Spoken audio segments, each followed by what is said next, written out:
started coming into the picture about 2 years ago when I had my last major surgery. As some people know, I have a rare degenerative disorder in my jaw joints called ICR, idiopathic condyle reabsorption, which causes the jaw joints in my jaw to essentially disintegrate and break down over time, which causes my jaw to recede backwards. So 2 years ago, I had double jaw surgery to try and correct the problem. And that surgery was a very difficult one for me. And the first night in the hospital was particularly challenging. I had just asphyxiated trying to swallow medicine for the first time and was really shaken up. My whole body was trembling and I really didn't know how I was going to get through the night or the recovery process. And I remember my mom telling me that outside my window, I couldn't see it, but there's a stained glass window of the Good Shepherd. And I couldn't really receive it fully in that time, but it remained in my heart. And so I came home, and a few days later, one of my friends came over and brought me a little stuffed sheep for my recovery. I was like, wow, there it is again. And the next day at Sunday Mass, all of the daily readings were about the Good Shepherd. So the Lord is the Good Shepherd was really making himself known during that recovery process in the first surgery, and has continued to do so through my entire walk. As many people know, I'm having surgery to have a total TMJ joint replacement in Le Fort 1 surgery to try to finally correct the disease in my jaw or to treat it. And as I'm preparing for this surgery, it's been a great joy in my heart to be working on crocheting these sheep and to first remind myself that the Lord is a good shepherd. And even if I can't always see or feel his presence, I've come to know and to believe in his love and that he's really there through everything in the difficult moments. And it's easy to trust that when things are going well and going our way, but I think it's in the really difficult moments that stretch us, where we can't see or we can't feel, that with our faith, that we can testify that the Lord is a good shepherd and that when he's there, he takes care of us and there's nothing to worry about. So in some way, the sheep is just a simple crochet sheep to help support our community. But also, it's a reminder for my heart, and I hope for the hearts of those who will receive them, that the Lord truly is a good shepherd. A few months ago, I was reading in the scriptures the story of the Israelites when they're walking through the desert and they're all extremely thirsty, and so they begin crying out to the Lord why he brought them into the desert just to die of thirst. And the Lord responds by having Moses strike a rock and water comes forth from the rock to quench the thirst of the Israelites.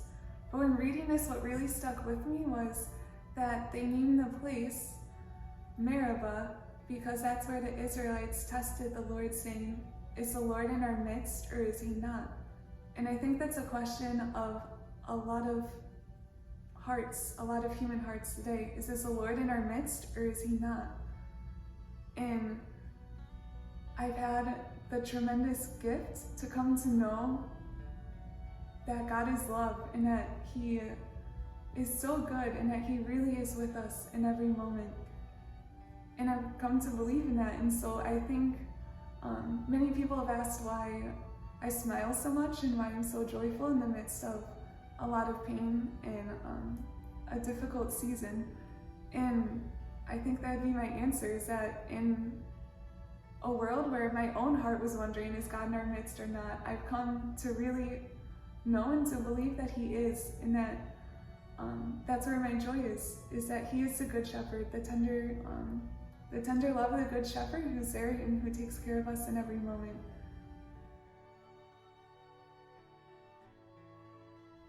So finding hope.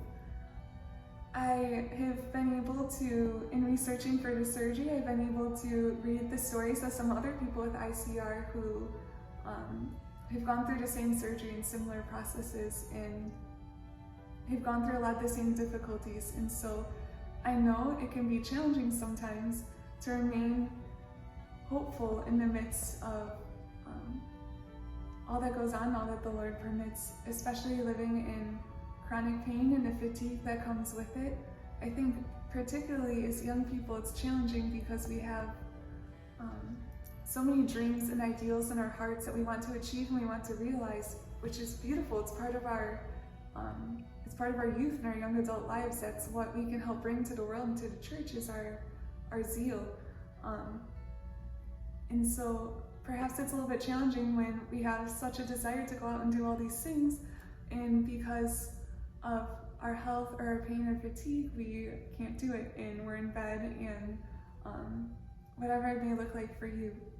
Where I've found peace and been able to maintain hope in the midst of that is coming to realize that the Lord can still fulfill those desires in those dreams, just not in the way that I imagined.